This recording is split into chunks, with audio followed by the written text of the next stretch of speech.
Olá, pessoal. O nosso bate-papo hoje, um dos temas é o Neymar no Flamengo. Como seria a vinda do Neymar para o Flamengo? Porque houve esse boato, esse comentário, né? E esse é um bate-papo muito interessante. E mais para frente um pouco a gente vai falar também de Alejandro, esqueci o sobrenome do cara lá do Alejandro Domingues, é o presidente da Conmebol. Mas antes de começar esse bate-papo aqui, que é bem rapidinho, eu queria, mais uma vez, pedir a você para se inscrever aqui no canal, né, e compartilhar com seus amigos, dar aquele like ou dislike, se você não gostar, para que nós possamos, dia a dia, comentar um pouco mais sobre esse negócio, tudo que rola no futebol, que todo dia é muito dinâmico, né? Todo dia tem novidade, é igual política, cada dia tem uma situação nova. Bom, com relação ao Neymar no Flamengo, os comentários que circulam no nosso meio é que ele não veio, mas antes de vir houve um check-up, vamos dizer assim, por parte do Felipe Luiz e do José Boto, que é o diretor de futebol, inclusive pedindo opinião ao Jesus, né? O Jorge Jesus, eu não acredito que ele tenha falado contra o Neymar, porque seria realmente de uma infelicidade assim absurda. Mas para o projeto do Flamengo, de repente, poderia assim criar algumas situações desagradáveis, porque o Neymar tem uma vida financeira totalmente estabilizada, ele não precisa de mais nada no futebol. E Rio de Janeiro, né, ele tem o perfil, tanto é, haja vista que ele teve aqui no Carnaval. E o Flamengo hoje, de acordo com as palavras do José Boto lá atrás, que ele queria profissionalizar de uma tal forma, sempre foi profissional, né? Mas ele queria dar um tom ainda mais severo com relação ao profissionalismo, fechar o CT, dito por ele, e fazer com que realmente o Flamengo seja um potencial que já é, e desmembrar e elevar o padrão do futebol do Flamengo. E isso está sendo feito, mas pelas características, pelas circunstâncias, pela capacidade das pessoas que estão ali. Então, houve uma reunião, de acordo com as informações, que eles dois, tanto o Felipe Luiz quanto o José Boto, chegaram à seguinte conclusão: se o Neymar chegasse dentro de um elenco como o do Flamengo, evidentemente que ele viria para ser o capitão, viria para ser o número um, e isso talvez criasse algum desentendimento, algumas divisões dentro do grupo. E para um treinador, tá, que tem um nível de competitividade que tem que ter hoje, e o Felipe Luiz tem esse perfil, tá, pelo menos tá, até o presente momento é o que está acontecendo. Eu sempre digo o seguinte: nós já estão dizendo que ele é promissor, óbvio que ele é promissor. Já estão dizendo que ele vai ser isso, vai ser aquilo. Eu acho que nós brasileiros temos um defeito muito grande de colocar as coisas à frente do que tem que ser, né? Você não pode botar o piloto à frente do carro, você tem que dirigir o carro para colocar a máquina para funcionar da forma como o piloto vai dirigir esse carro. E a profissão do treinador é mais ou menos isso. Você tem um montão de gente boa do seu lado, mas você tem que saber gerir isso. Você não pode se perder. Às vezes uma palavra, você perde o grupo. Às vezes uma decisão impensada, você perde o grupo. Então, não creio que isso possa acontecer, mas como o futebol tem muitas alternâncias, né? Eu acho que essa simbiose que existe entre atleta e comissão, e principalmente o Felipe Luiz, ela é fundamental para que as coisas caminhem bem. Até o presente momento, a gente vê assim, um interesse muito grande de colocar as ideias do Felipe em prática. E ele tem um respaldo da diretoria, que depois desse segundo título, não poderia ser diferente, né? Porque além da imprensa, além de toda a torcida, porque resultado faz com que o torcedor venha para o seu lado. Se o resultado não aparece, você pode ser o melhor treinador do mundo, que esquece, você vai ter que sair. Mas está tudo bem organizado para que dê certo.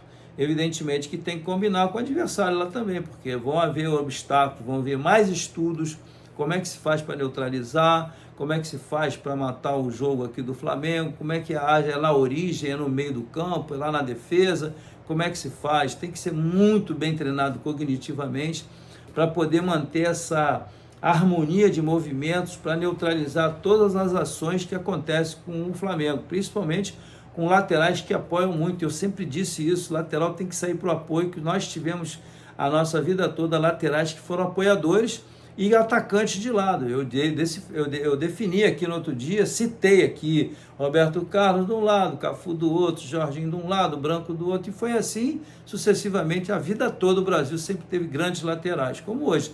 O futebol globalizou, aí você já modifica um pouco, né? Colocaram 2 pontos, enfim, esse não é o tema que eu quero falar. Então, agora o Flamengo anuncia que está muito estreita a relação com o Jorginho, né? E o Jorginho joga no Arsenal, se eu não estou equivocado. Esse jogador é um jogador muito interessante, né? Inclusive ele já esteve aqui, ou está por aqui pelo Rio, para olhar onde vai morar e tal. Se está nesse pé, sinal de que ele já deve estar realmente com a cabeça dele muito bem preparada para vir para o Flamengo. E o Flamengo vai se tornando cada dia mais realmente um time bastante difícil de ser batido em toda a América do Sul. Evidentemente, quando você vai confrontar, por exemplo, vai ter um confronto com o Chelsea. Eu não vejo o Chelsea com esse time todo, né? E é lógico que você tem jogadores no Flamengo hoje que pode perfeitamente, dentro de um sistema tático inteligente e com confiança e com segurança para fazer as execuções dos treinamentos dentro do jogo, o Flamengo pode, como outros clubes no Brasil, podem chegar num nível de poder competir lá fora, mas ainda é cedo para falar essas coisas, porque eu me recordo que na gestão passada do Flamengo eles falaram, Real Madrid, a sua hora vai chegar, aquela musiquinha que fizeram realmente foi assim um tanto quanto infeliz, né? Porque não é bem assim, você desafiar um Real Madrid, eu acho que você tem que estar assim, tem que estar bem preparado, né, para desafiar um clube daquele tamanho, o maior clube do mundo, com um investimento absurdo, tem jogadores assim caríssimos, mas enfim, cada um é o dono do seu nariz e fala o que quiser. Então, resumindo, se o Jorginho vem, é mais um reforço, aquela área ali do meio campo fica ainda melhor para se jogar, porque tem muita qualidade. E os atacantes são beneficiados. A volta do Pedro vai ser assim, emblemática para o Flamengo fechar todos os setores com muita qualidade. Óbvio que o Wesley pode sair a qualquer momento, porque o Wesley, se o Wesley fizer um jogo, olha bem o que eu vou dizer, se ele for escalado para jogar, que eu acho que ele tem que jogar, e ele fizer 60% na seleção do que ele faz no Flamengo, não tem como segurar. Ele já deve estar até vendido e ninguém sabe, né? Vamos só aguardar para ver, porque o garoto é um espetáculo. O Rudinei estava jogando mais ou menos no mesmo nível e os caras não deram valor. Talvez pela idade, não sei qual é o critério, pela cabeça do jogador, eu não sei. Só sei que o Davi Luiz teve uma conversa com ele, com o Rudinei, e ele melhorou muito. Então, às vezes, um bate-papo resolve muita coisa. Então, essa questão do Flamengo estar se preparando para dar voos mais altos, eu acho que ela está muito clara e nítida, que coordenando bem essa questão da gestão do clube, a gestão financeira, o fora do campo, né, essa habilidade do Felipe Luiz lidar com os atletas, a comissão técnica em si, se é uma comissão bem fechada, que a gente vê que se não for fechada não tem esses resultados.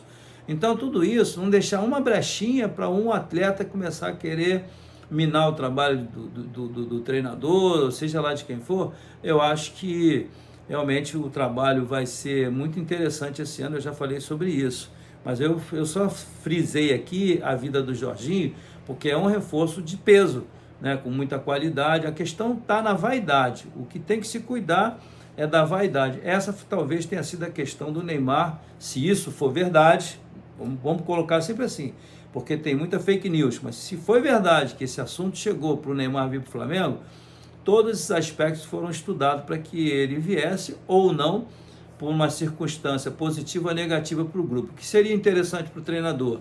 O tamanho do Neymar é maior do que qualquer treinador, isso não tenho dúvida. Mas ele seria um cara que ia aceitar, ficar no banco de vez em quando. Então, todos esses aspectos foram analisados. E aí, se foi verdade que aconteceu o bate-papo entre eles, ou pelo menos a sondagem, ficou no meio do caminho. Ele foi para o Santos, que é a casa dele, enfim. E eu acho que ele é um grande jogador, ele só precisa se cuidar fora do campo, isso aí todo mundo sabe, isso aí já não é um problema nosso. Agora vamos lá para o presidente da Conmebol, Alejandro Domingues. O Alejandro Domingues ele fez um comentário de uma forma assim, eu gravei lá no Instagram, né, mas lá é muito rápido, né, e uma pessoa que tem um cargo de presidente da Conmebol, eu sinceramente não consigo entender como é que se posiciona da forma como ele se posicionou, dizendo que no filme O Tarzan, que tinha a Cheetah como o protagonista, que era uma macaca, e ele dizer que o Brasil é igual a Cheetah, que se não tiver dentro das competições, o filme perde a graça. Ou seja, além dele chancelar, né, o racismo dentro do seu país, que me parece que é a Dinamarca ou a Alemanha, sei lá o que é, que eu não vejo nada demais no Paraguai para poder tomar essa decisão, e mesmo que tivesse, eu acho que a elegância, né, a educação, a diplomacia, ela foi feita para que você saiba colocar em prática, mas infelizmente não é todo mundo que tem isso. E aí a CBF tomou uma decisão de não comparecer ao sorteio lá da Conmebol, e isso também foi assim uma retaliação, uma resposta à altura do comportamento desse senhor que se diz presidente da Conmebol. Sinceramente, eu acho que a Conmebol, os clubes ou os países deveriam se reunir e fazer uma avaliação desse presidente, porque uma pessoa que tem uma conduta como essa, ela não merece respeito de ninguém, porque na Colômbia existe negro, no Equador também. Os mexicanos não são de cor clara, né? Vamos falar de uma Valéria, já estou falando até da CONCACAF, mas vamos falar aqui do Paraguai. As pessoas são mais ou menos da minha cor, descendência de índio. E aí, qual é o problema de você ser negro? E aí o garoto do Palmeiras sofreu aquele processo assim de realmente de loucura, porque o atleta já está estressado, sai de um jogo difícil e de repente você é chamado de macaco, de mono, né? Em castelhano é mono, em espanhol é mono, e ainda recebe cusparada. Realmente é de uma deselegância, de uma falta de bom senso. Ah, mas é porque nós estamos na América do Sul? Não, porque na Espanha acontece toda hora. Então o ser humano está perdendo muito, muito do amor ao próximo. E a palavra de Deus fala, sabe o quê? Que os dois principais mandamentos é o primeiro, amai o Senhor teu Deus de todo o coração, e o segundo é amar ao próximo como você ama a si mesmo. Isso aqui esquece, porque os dois estão linkados um no outro. Porque se somos irmãos, temos um pai somente lá em cima. E esse pai não quer ver nós peleando aqui, brigando. Então é uma tristeza que me dá quando eu vejo isso. Eu gravei aqui no Instagram, 1 minuto e meio, no Rios, a minha filha falou, pai, não fala assim não, porque vai ficar chato. Eu estava um tanto quanto revoltado. Ainda bem que eu mostrei para ela o que eu ia postar e eu não postei, porque eu ia cometer uma falha, porque ia nivelar por baixo também, porque eu estava tão irritado, porque todo dia é a mesma coisa. É um negócio assim, é uma aberração falar do negro, da forma como fala, com desprezo. Pô, por favor, cara, olha para o Pelé, olha para o Michael Jordan, olha para o Usain Bolt, são todos louros de olhos azuis, e daí que eles são negros? Os caras são fenomenais. Quantos personagens negros nós temos aí como símbolo de inteligência, sabedoria, de diplomáticos assim, afinados com a educação, e uma pessoa que está num cargo desse como presidente da Conmebol, ele deveria ter uma conduta ilibada para que ele pudesse chegar e se expressar de uma forma cordata, e tentou falar português, aí se você for criticar o português dele, realmente fica meio complicado. Então, não é nivelar por baixo. A CBF poderia ter enviado alguém com bom espanhol, falando fluente, um Kaká, um cara assim que tivesse uma postura, eu não sei, uma pessoa que de dentro da CBF, tem alguém com certeza que fale muito bem o espanhol, para dentro na hora do sorteio, se expressar de uma forma categórica, diplomática, inteligente, e que fizesse esse senhor, desse um checkmate nele e derrubasse o rei dele, porque esse tipo de comportamento, ele é desproporcional para o tamanho do futebol e o tamanho do que significa sermos irmãos. Não é assim que se trata aqui, los hermanos?